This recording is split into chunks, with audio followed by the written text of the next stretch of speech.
I'm Elisa Parenti, and you're watching Bloomberg Technology. Let's start with a check of your Bloomberg First Word News. President Trump kicked off the 139th annual White House Easter egg roll today. Walking on the South Lawn, reporters asked the president for his message to North Korea after the country's failed missile test on Saturday. Any message for North Korea? You gotta behave. In Europe, the top advisor to French presidential candidate Francois Fillon says negotiations on the UK's exit from the European Union will likely take more than the 2 years estimated. Former French Prime Minister Jean-Pierre Raffarin in Bloomberg tells us that he doesn't believe 2 years will be enough for efficient talks. In the Middle East, nearly 500,000 Iraqi civilians have fled Mosul since October, when U.S.-backed Iraqi forces launched an attack to retake the city from Islamic State militants. The United Nations says 500,000 still remain, and food, water, and medicines and stocks are all running low. And a team of scientists says today that for the first time, human-caused climate change has rerouted an entire river. Nature Geoscience found that in 2016, the retreat of a very large glacier in Canada's Yukon Territory led to the rerouting of its vast stream of meltwater. Global news 24 hours a day, powered by more than 2,600 journalists and analysts. I'm Elisa Parenti, and this is Bloomberg.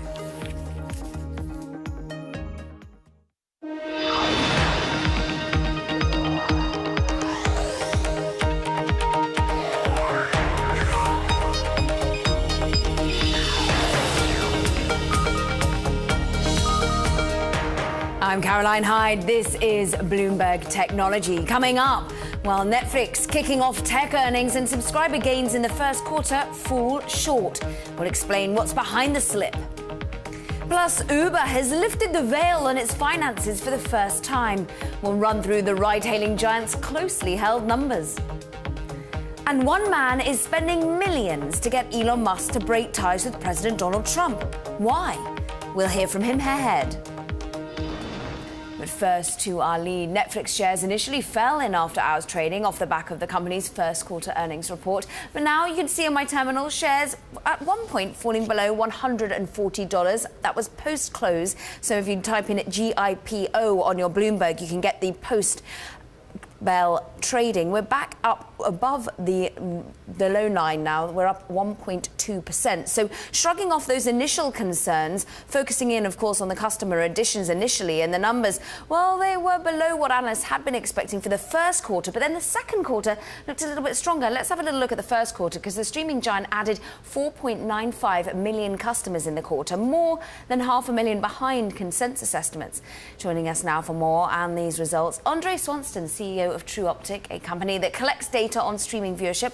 Also with us, Greg Portal, lead partner at the research firm A.T. Kearney. Gentlemen, thank you for joining me today. And I just really wanted to kick things off with you, Greg, because you, glass half empty, glass half full, when you're looking at these numbers, the shares are now climbing above that zero level at 1.56%. Are you worried about Q1 or optimistic on Q2 subscribers? Well, they've pushed a lot of pressure onto Q2. Obviously, by missing the estimates for the first quarter, they're going to have to come through with a strong addition in the second quarter. But the market that they're facing and the challenges they face around subscriber churn aren't really going to subside anytime soon. So the pressure will get real in the second quarter. Pressure get real in the second quarter. Andre, what about the content? We're expecting the content to become thicker and faster in the second quarter as well. The next step in series we're expecting in the House of Cards in particular. Are they really aligning up the content to be there to draw in these new subscribers? I mean, obviously, Netflix has made substantial investments over the last year or two in terms of developing their own original content. But in general, I think that investors looking at the value of Netflix just based on what their previous quarter's subscriber acquisition was is really a missed opportunity. If we look at all the ways that they can still monetize that audience, regardless of if they get new subscribers, things like branded content, things like merchandising off of this new original content that they own, I think that there's really a lot more diversification and opportunity to monetize audience for Netflix, other than whether they get 5 million or 4.5 million subscribers. That's interesting. So, Greg, should we be shifting our attention away from subscriber growth, looking at other numbers before I ask you to dig into expenses? Should we be looking at areas of opportunity to grow? Well, that is one thing that I'd expect to hear more of going forward in the next couple of weeks, is what their innovation platform is. Because the concept of let's make a couple TV shows, let's sell some subscribers, is getting a bit more competitive and well-worn. They need some sort of innovation platform in order to bring the competitive edge up in the second quarter. So I would expect to see something there. Andre, dig into these innovation platforms that we might see. You talk about selling on content. Who would you see them selling the homegrown content on to? What sort of other areas of opportunities are they? Because they're still saying no to sport at the moment and spending big on marketing instead. Yeah, and I agree. I think saying no to live sports would be, it's very much out of their specialty, and I think it's a very expensive arena for them to go out and challenge other people in. When we look at the branded content, so across the over-the-top ecosystem, most of the growth over the past year has actually been in ad-supported content. And I don't see Netflix, at least domestically, starting to show 15 and 30-second ads in their content. But because they're producing original content, having a Hyundai shown in an episode of Luke Cage, and then through a measurement partner being able to prove that that household went and bought a Hyundai, there's really significant dollars that can be seen there. And so I think a lot of the innovation may be in ways that they can get brand engagement, brand sponsorship, and merchandising in particular. Interesting area, maybe a little bit more product placement going forward. Greg, what about the ongoing splash of cash that we continue to see? They say $1 billion is how much they're going to be spending on marketing in 2017. Add that to the $6 billion that they're spending on actually making the content. At what point do we start to see perhaps a reining in of the spending, or do we not? Well, the revenue growth numbers clearly support a company that's still in growth mode. At some point, they're going to need to figure out how to make the adjustment into more of a mature going forward business. So things like SG&A costs need to come under control. They need to figure out a way to manage subscriber churn in a more cost-effective way. And then obviously avoiding any mistakes on long-term content costs. All three of those are going to be important cost management tools as they evolve from a growth company to more of a steady state profitable company. And of course, all eyes on competition. Andre, what about you saw potentially a Bloomberg scoop saying that Comcast is going to get in on the act when it comes to streaming as well. Where else could we see perhaps Netflix having to fight back? So, one of the things that concerns me, and I've been saying this for quite some time, going into international markets is a lot more difficult than I think people realize. So it's not just having the distribution rights to big blockbusters from Disney or others in markets. When you go into markets like Brazil, India, Indonesia, they have very well developed and established local content in the local languages, and there's big players that own the rights to that content already.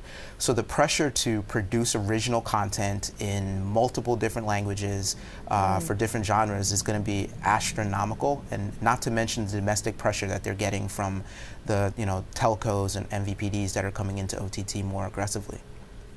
Interesting. So Greg, do you anticipate perhaps M&A happening abroad to be able to make that sort of international content? How do they satisfy the international expansion and fend off some of the competition we were just looking at? Well, their commitment to original content helps mitigate that to a certain degree.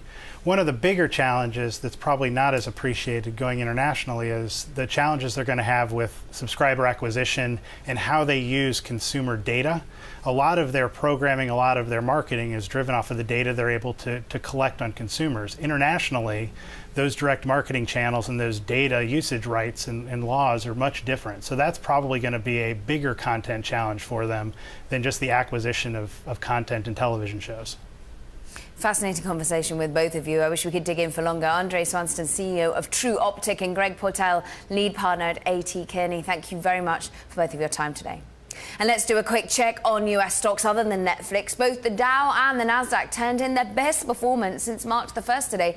Digging into individual movers for you, Nvidia rose nearly 4%, the chip maker being the best performer on the S&P 500. On the flip side, Snap falling more than a percentage point. But as you can see, there was a spike late in the session. This after The Information posted a story saying that the company should consider selling itself to Disney.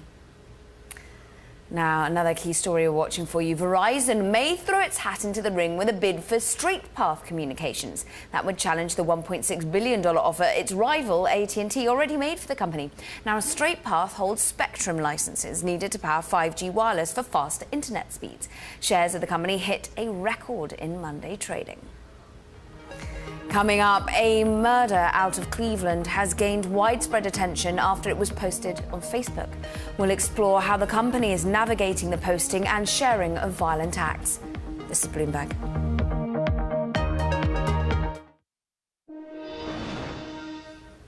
Now, Facebook Live was launched last April on the same principles the company has been pushing for years, instant sharing to as many people as possible. But the feature also exposes the darker side of the web. Since its launch, there has been several violent acts, even murders broadcast live, all leading up to the events in Cleveland over the weekend. Now, police are searching for a man suspected of killing an elderly man and uploading footage of the murder to Facebook.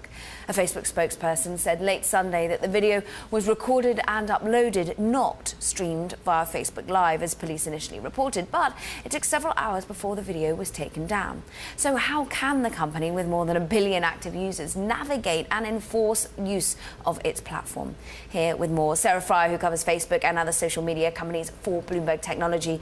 You know this company inside out, and you've also seen how difficult it is for it to monitor this sort of very heavy-duty technology it's developing, and it needs humans to be able to assess the content as well as robots. Facebook has a pattern of releasing products first thinking about the social implications, the things that would make it great for connecting with your friends and family, and only later thinking about the societal implications, the things that could go very wrong. We saw this with the fake news situation that they had after the election last year. We've also seen this over and over with Live. This is a product that Mark Zuckerberg demonstrated for his daughter's first steps. Other people have used for similarly innocent reasons, brushing their teeth. That's how it was marketed. But the problem with this kind of thing is it's very difficult for Facebook to tell if a video is actually broadcasting a murder, for example. You could be easily showing somebody a trailer of a movie that has a violent scene in it. How can Facebook's artificial intelligence determine that versus something that's actually terrible and violent and not allowed on their platform? And so at the moment, they've talked about using AI, yes, but they've also weaved humans into the situation and used, 4 different offices that are meant to be able to judge and categorize whether some of this content is indeed disturbing. How can they actually speed the whole situation up, really? So they right now have the people sort of training the algorithms, but like I said, that's very difficult. So right now, the way a video gets flagged and taken down is if actual users see it first and then say this video needs to be taken a look at, and then somebody in one of their offices giving 24-hour monitoring around the world will review it and decide whether or not it should be up. But that whole process is long, and so the way they could speed it up is by actually building the data off enough video content that comes in to be able to detect automatically. That said, you don't want to remove someone's video if it's not actually bad, and they've had some instances where they've removed content that isn't, like the example, for example, the Napalm Girl photograph that got removed for being considered child pornography, when of course that is a Pulitzer Prize winning picture. And iconic indeed. I mean, this has got to be something that is affecting, as we build artificial intelligence in general, but also Facebook isn't the only company that does live streaming, isn't the only one using video. I mean, has Periscope ever been affected by this? Twitter? What have other companies done? Absolutely. I mean, so many companies have been affected by this. And the thing that I would note is this is something that advertisers are worried about too. As far as we can see in Facebook's history, the ads have been separate from the content, right? When you look at your newsfeed, the newsfeed ads, they look like posts from any of your friends. As Facebook moves more into video and starts thinking about video ads, they're going to start putting ads, or they have started putting ads in the actual videos, tying advertiser content to other content. that opens up kind of similar issues that you've seen with YouTube and Google, where they've had ads tied to messages that are extremist, racist, etc. And Facebook's going to have to start to navigate those waters as video builds up on its platform and as they start to make more money off of it. And navigating those waters, coming out and apologizing and indeed speaking to those who could help them. It's interesting. It's F8 is about to be upon us. It's the calm before the storm. Yeah, and do you think Mark Zuckerberg in his keynote will address this to the developers that they bring to this part of the world? Well, what I'm really interested in tomorrow at F8 is Zuckerberg earlier this year put out this manifesto, they call it Mark's Letter, in which he outlined over the course of 5,000 words exactly how he thinks Facebook can go beyond connecting the world and start to improve the world and make these communities tighter, help our civic engagement, make sure we're more informed people. And so I'm really curious. I mean, those are all very vague things, but this kind of instance does play into it. This live video that is maybe has a shock value or makes Facebook feel less safe to be on. Yeah. I mean, these are all things that he's going to have to address in a broad way. I honestly doubt that he will mention the murder in the most important public address of the year that he's going to give at F8 tomorrow. But I think that he will definitely talk about using the tool Facebook, the network, to try to make everything a little better, but whatever that means to them. The optimistic side of Facebook rather than the pessimistic. Sarah Fryer, as ever, fantastic reporting. Thank you for the analysis. Reporter at Bloomberg Technology. Now coming up, the Taiwanese company said to be the Y Combinator of Asia. We'll bring you the accelerator's plan to invest in Asia's tech startups. That's next. This is Bloomberg.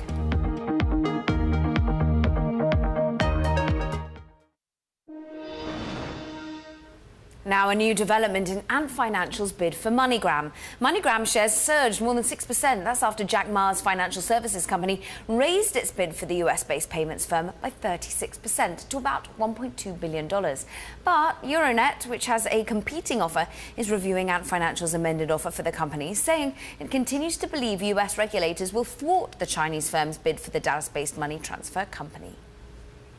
Now, staying with the tech landscape in Asia, one company in Taiwan is making a big leap into investing in the country's startup sector. Taiwan Accelerator is the country's first seed accelerator, sometimes referred to as the Y Combinator of the region after the US's famed seed accelerator here in the Bay Area. Now, TA recently invested in 8 wide-ranging startups from e-commerce to big data and even agricultural technology. And after going through an 8-week program, Taiwan Accelerator is in the US for its first roadshow. Joining us now, Richard Kang, partner of Taiwan Accelerator. Richard is also the founder and CEO of Finterest Ventures, and you're actually based in Toronto, in Canada, but you're over here with the 8 companies that you've helped so far mentor and coach. And what does the US roadshow potentially bring for them? Cash, I suppose. Well, hopefully some cash, but also just a bit of flag waving. So we've heard a lot of technology coming out of Bangalore, Shenzhen, Seoul, Singapore. I don't know if so many people know about the startup community in Singapore. Big names like HTC and Taiwan Semi, big public names, but do they really know what other innovations are coming on beyond hardware, for example? So Taiwan is being put on the map. What about the areas that you want to see growing in particular? We mentioned there e-commerce, agricultural technology. Are we seeing, from the fact that you have TSMC, the chip maker, Taiwanese semiconductor, are we seeing chip as a particular vertical? What sort of verticals are you seeing being developed by the startup community? Yeah, I see a similarity to Korea. So Korea is well known for hardware, but a commoditized hardware. This is the component that goes into the iPad or the iPhone. How much money can you make with that in the future when it's so commoditized? Same with Taiwan. So to think of e-commerce, software in general, AI, cybersecurity, this is the future. This is where it's really the creative, what I call the ultra-skilled worker. This is why the H-1B visa issue in the US is so interesting to me, because that ultra-skilled new 1% of the future is not going to be in the coal mining industry. They're going to be in solar tech or something that sounds more like quantum cryptography or something crazy like that. That's the future. And that's where Taiwan, like Korea and China, India, they're all competing in that space. That's what interests me a lot. And so, on the back of the H-1B visa and reining in of it, slightly more difficult to be able to get the access to the United States, do you think we will see more and more very highly skilled tech entrepreneurs remain in Bangalore, in Singapore, and indeed in Taiwan, rather than trying to come and make their futures in the United States, for example? Yeah, so I'm Canadian, and I'm now in San Francisco, so I'm trying my best not to make it sound anti-American.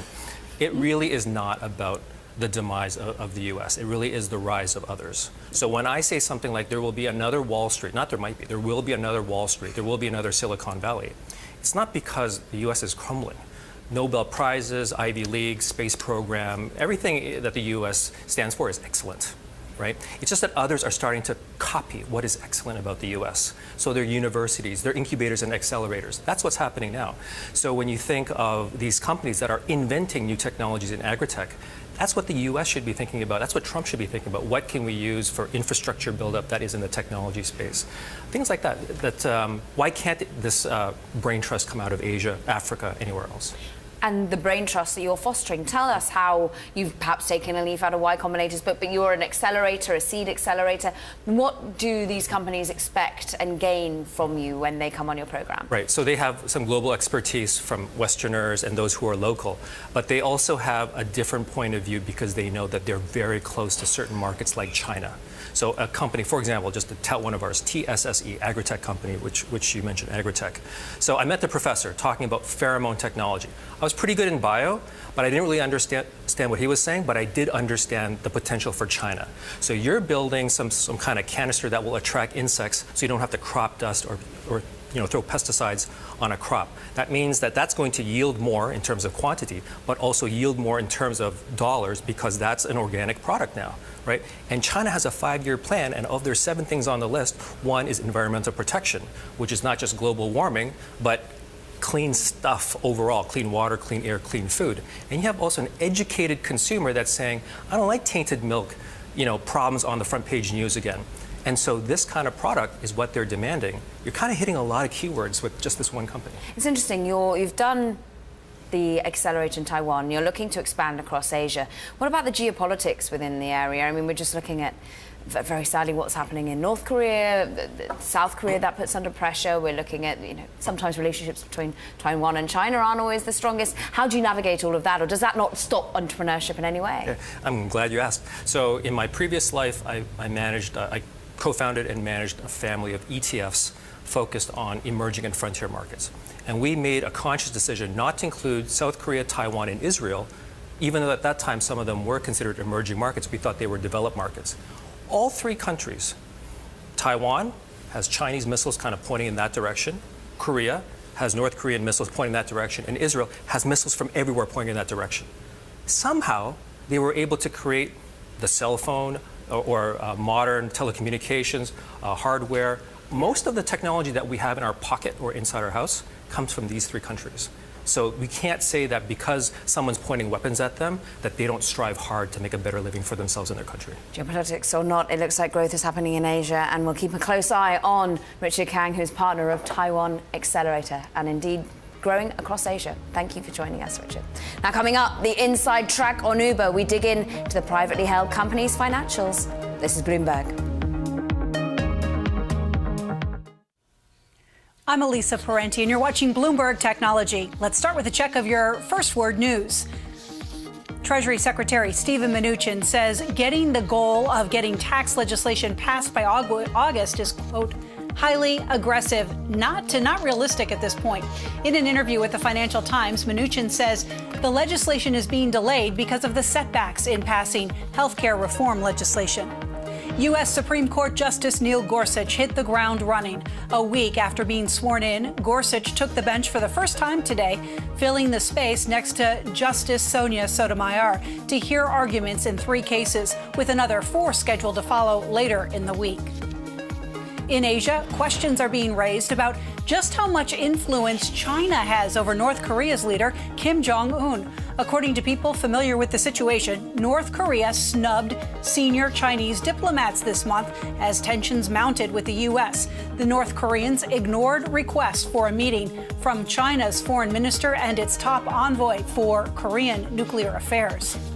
And Russia plans to hold talks on Syria next week with the U.S. and the United Nations. Those would be the very first such negotiations since President Trump took office. Russia and the U.S. have been at odds since the president ordered a missile strike on a Syrian airbase. Global news 24 hours a day, powered by more than 2,600 journalists and analysts in more than 120 countries. I'm Elisa Parenti, and this is Bloomberg.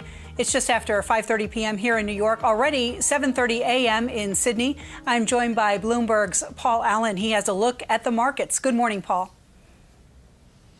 Good morning, Elisa. Well, we're seeing some strength on Nikkei futures early on. Futures traded out of Osaka already up 0.9%. Normally, I'd tell you about ASX futures, but they haven't started trading yet as we prepare to come back to trading after the Easter break. Some interesting things happening around iron ore today. MySteel is the latest to pile on with a dire prediction about the future of the price there, seeing it below $50 by the end of the year. The iron ore price was down 9% over the past week, with futures slipping as well. The main event in Australia today is the Reserve Bank of Australia minutes for April. The cash rate was left unchanged this month at 1.5%, but we'll be watching for commentary around house prices and household debt. That's become a focus of the Governor, Philip Lowe. He's mentioned in his latest financial stability review a concern about a lack of buffer for many borrowers. Also watching China home sales. That's due out in a few hours, expected to stay resilient as buyers rush in before new restrictions. I'm Paul Allen in Sydney. More from Bloomberg Technology next.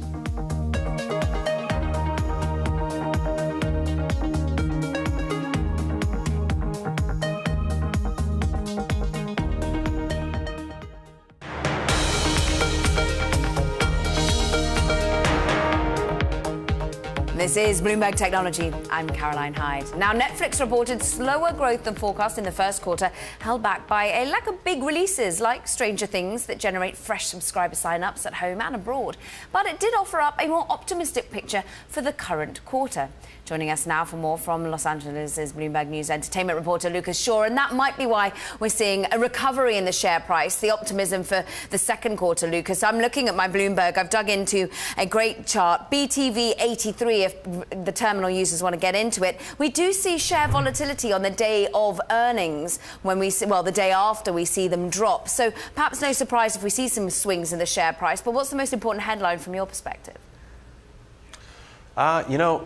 Probably that they're going to continue the growth going into the second quarter. If you're an investor, you look and you see the initial performance in the first quarter, you get a little bit nervous. They miss. Every Netflix miss, even when it's slight, tends to get treated like it's a huge deal.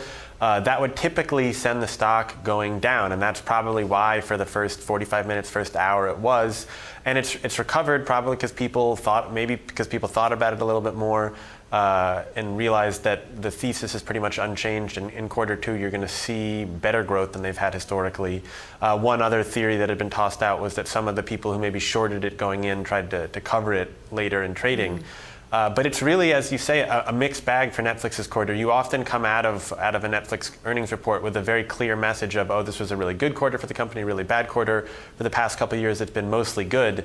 And this one is more mixed. More mixed, but still the spending still comes in. We've seen, $1 billion to be splashed on marketing, let alone the $6 billion that is being spent on making their own content. Talk to us about some of the scoops that you've had in the new ways that they're providing perhaps feature films rather than just programming.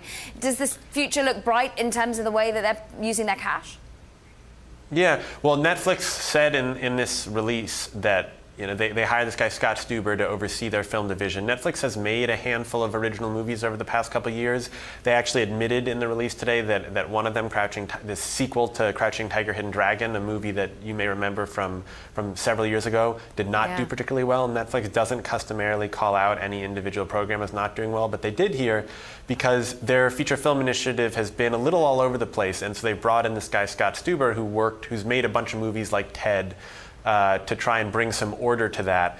Netflix will release 3 of its biggest movies ever in this next quarter. They're going to have War Machine starring Brad Pitt, Okja, which has Jake Gyllenhaal and Tilda Swinton, and then another Adam Sandler movie. And much as people like to tease Netflix for its love of Adam Sandler, they say those movies are working because they're making 4 more on top of the first 4 that they ordered. So Netflix has a lot of new movies coming, and as you noted, they're spending a lot of money to support it. There's just so much TV being made now that Netflix realizes it's got to try and spend some money to keep bringing people in, because when it doesn't have a big hit in a quarter, they don't grow as much. And we look for the House of Cards in the second quarter and how that happens to drive up the numbers in this current trading session. Thank you very much indeed, Bloomberg News reporter Lucas Shaw in LA for us. Now, Uber has lifted the lid on its financials. In an unprecedented move, the privately held company shared the numbers exclusively with Bloomberg. It shows that Uber's gross bookings more than doubled last year to $20 billion. Net revenue was $6.5 billion, while net losses were $2.8 billion. The revelation comes as the company's corporate culture comes under fire and top executives flee as the startup investigates claims of sexual harassment and a toxic work culture. Joining us now to discuss is Bloomberg Technology's Eric Newcomer, who got those numbers. Also clearly covering Uber as senior executive editor of Bloomberg Technology, Brad Stone, who wrote the book on Uber, of course, with your great piece, The Upstarts. But let's, first of all, Eric, ask the key question. Why'd they drop the numbers? Well, they come out the last couple quarters. We'd gotten them the first half of the year. So it seemed, I was sort of like, listen, it's a matter of time. We're going to get them. But they come out and it's sort of the whim of whoever's leaking it to sort of frame them and share what they will. So I think Uber felt like, okay, we can own the message a little bit more. And this is sort of an experiment for them. An experiment. What did you read into the numbers, Brad? Because I was blown away by, yes, the growth, but still the hefty losses. This is what, $1 billion that they're managing to splash each particular quarter. Right. Extraordinary growth on the top line, $6.5 billion over the year, but also the bottom line. And look, for me, we've seen this movie before, right? Amazon in 2000 losses, I think over $1 billion, about 50%. Like $2 billion adjusted for inflation. Yeah. I think it was $1.4 billion at the time. 50% of revenues. Extraordinary. Now, Uber has some advantages that Amazon did not, right? It's a private company, and we are in this extraordinary capital environment still where it seems like a lot of people are willing to provide these companies money. Uber is also expanding geographically and as a platform, right? Rolling out things like Uber Eats and Uber Rush, Uber Pool, of course. So, I tend to give these companies the benefit of the doubt.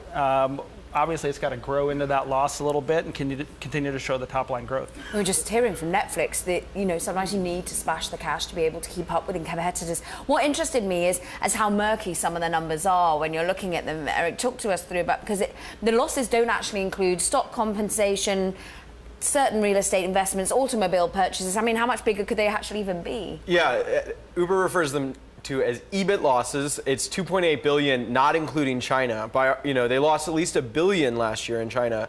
So we're looking at $3.8 billion, which has become, it's historic. It's hard to find a private company who's lost that much money. And you're right, even that, we're not sort of quite capturing the full extent of it. We tried to look through the actual money in, money out. They've raised, I'm going to get the number wrong, $15 billion or so in equity and spent at least $7 or $8 billion of it. So if you look at that, you can see, okay, the losses don't encompass sort of the full extent of the cash burn.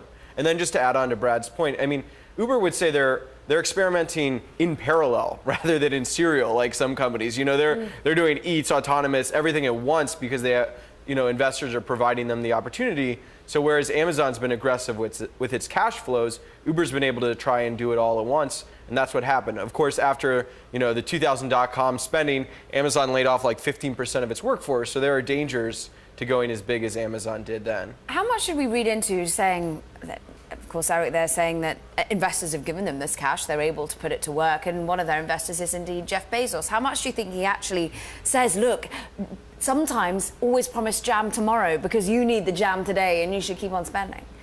Well, Bezos invested very early on, so he probably, I don't know that he would back this kind of company now. I guess we'll see, right? I mean, this is a company that has gone out pretty much every year since it started.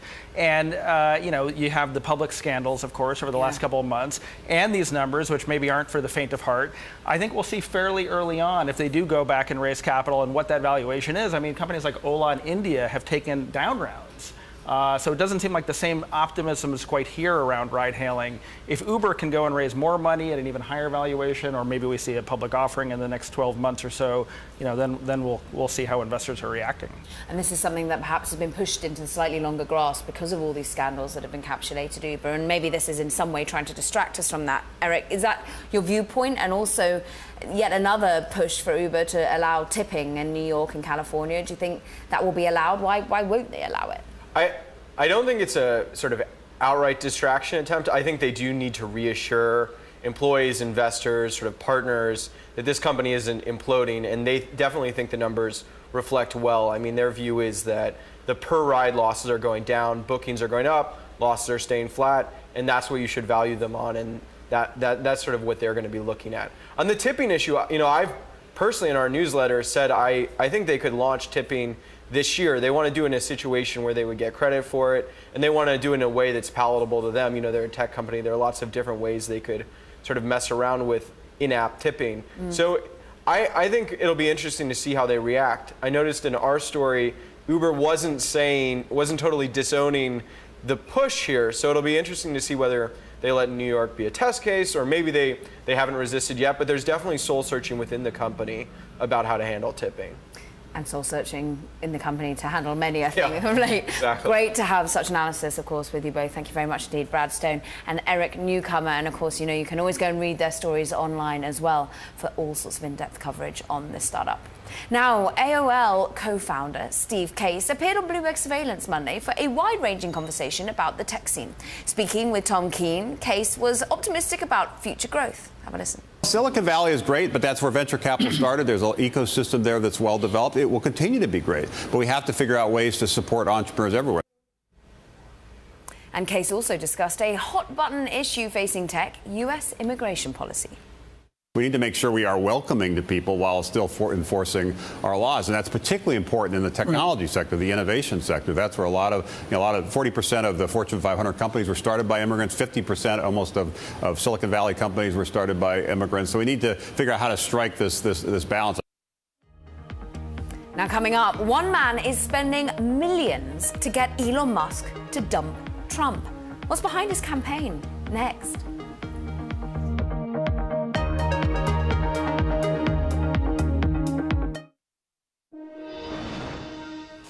Now, a story we're watching. Big data company Cloudera aims to raise as much as $210 million in its initial public offering.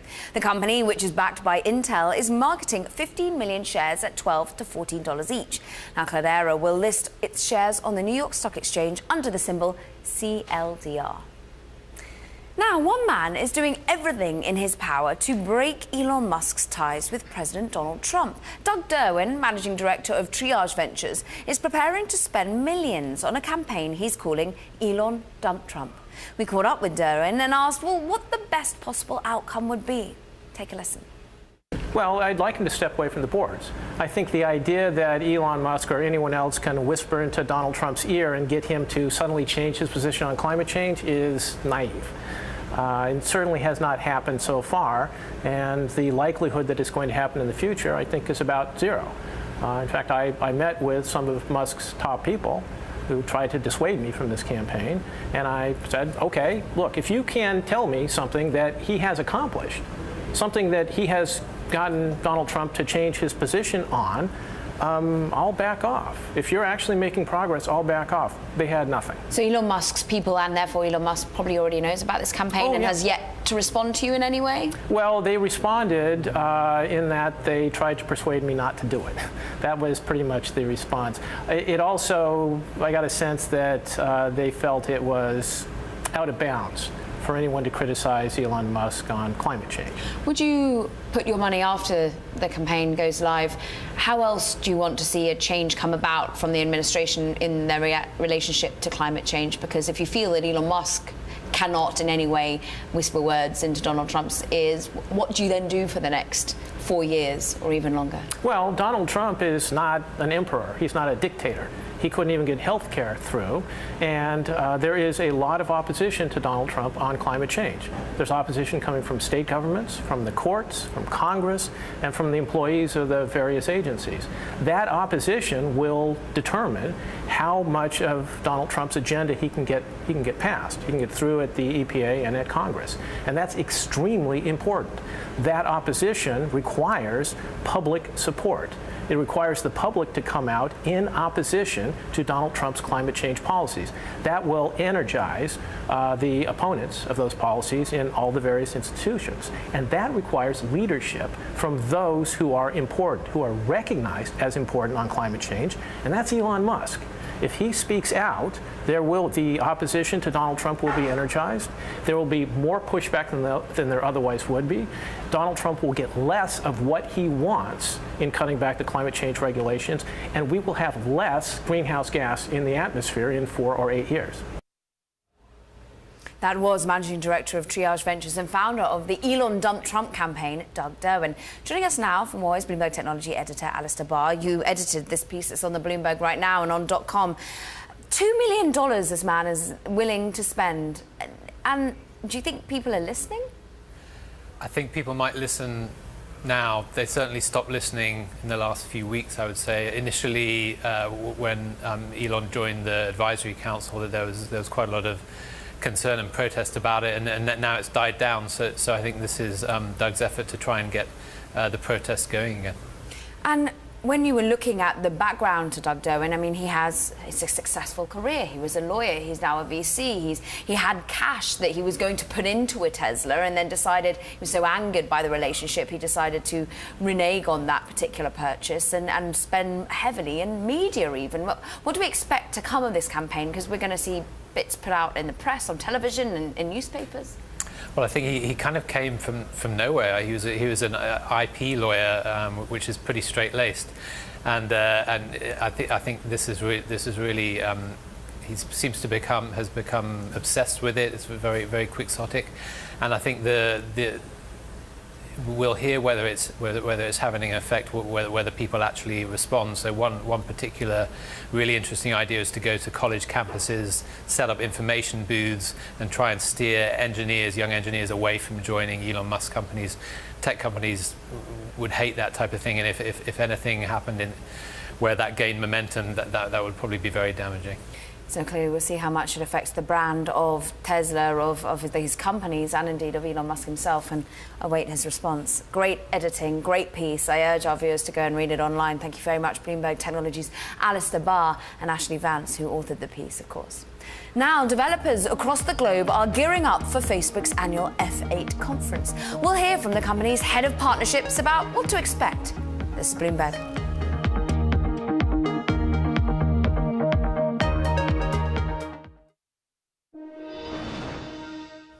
Now, Walmart has its eyes set on another e-commerce startup. The retail giant is said to be in advanced discussions with the online men's retailer Bobanos. Now, according to a person familiar with the matter, Walmart's e-commerce chief, Mark Law, has been working aggressively to close the gap with rival Amazon since he joined the company in 2016, when his prior company, Jet.com, was acquired. Now, Facebook is gearing up for its annual developer conference. CEO Mark Zuckerberg is expected to take to the stage Tuesday and expand on his vision for the company beyond the social network. We spoke with Facebook Vice President of Partnerships, that's Ime Archibong, about the role of developers. If you rewind back a decade ago to 2007, F8, which is our big developer conference where we try to bring the community together, we were in San Francisco, probably 800 or so people. And we were focused on what we were calling the social graph, right? It was the first instantiation of the Facebook platform. Fast forward 10 years to what we're going to do in San Jose, and I couldn't be more excited because that community itself has grown to what will be probably 4,000 people in the room alone. Millions of people probably watching on live stream, given the birth of technology and kind of what that allows you to do. The importance of F8, this is an annual occurrence. What do you hope to achieve when you're getting the developers in the room? Is it trying to convince them, look, we are the best platform, the best company to be integrating and providing content for? Because let's face it, these developers are being pulled every which way. Sure, yeah. No, for me, it's probably twofold. I think the first you have to go back to kind of understanding what a hackathon is and like the importance of that to the culture of Facebook. So when we had our first F8 in 2007, it was, let's talk about this platform that we just spent a couple months building for this developer ecosystem and community. We had no idea how people would react to it, honestly. But we put it out there for the world to see, and we honestly said, okay, over the next 8 hours after we've announced this platform, let's just hack on it. What can you build? What applications can be built? Let's think about people. How can we actually build better, more immersive experiences based off the fact that we now have a collective energy of 800 people in this room to build on this platform? So when we fast forward 10 years later, a decade later, that still is the same premise, which is, sure, maybe it's just not the Facebook platform. Maybe there's Instagram and WhatsApp and Oculus and internet.org, all these different platforms and tools and programs that we've built to actually help the community. Let's introduce you to them. Now let's go see what we can do and we can build for a collective stakeholder, which is people. And ultimately, we're trying to touch people. You said tools to help the community. How are the community in all the far-flung places? I was exhausted looking at just your Facebook and where you've been. I mean, Pakistan, Ghana, Mexico, and this is just in the last couple of months, not even the last month even that. How much are these communities showing you what you need to do and what areas you need to be tapping into? That's the most important piece of it. I mean, that's, I think, the beauty of the platform. When we started with the platform, we said there are too many things out there in the world that we want to build that we won't have the resources to build. Let's figure out how we can make sure that people can build for it. The inverse of that is that there's too many things out there in the world that we don't even know need to be built, but the community knows how to build it. So let's make sure that we're extending the tools and the platform and the programs for them to build for it. That was Ime Archibong, Facebook's VP of Partnerships. And don't miss our interviews from F8. Tuesday, we'll be sitting down with David Marcus, head of messaging platforms at Facebook. And on top of that, we'll be speaking with Apple co-founder Steve Wozniak in Tuesday's programme. That does it for this edition of Bloomberg Technology. And remember, all episodes of Bloomberg Technology are now live streaming on Twitter. Check us out. It's at Bloomberg Tech TV weekdays, 5 p.m. in New York, 2 p.m. in San Francisco. This is Bloomberg.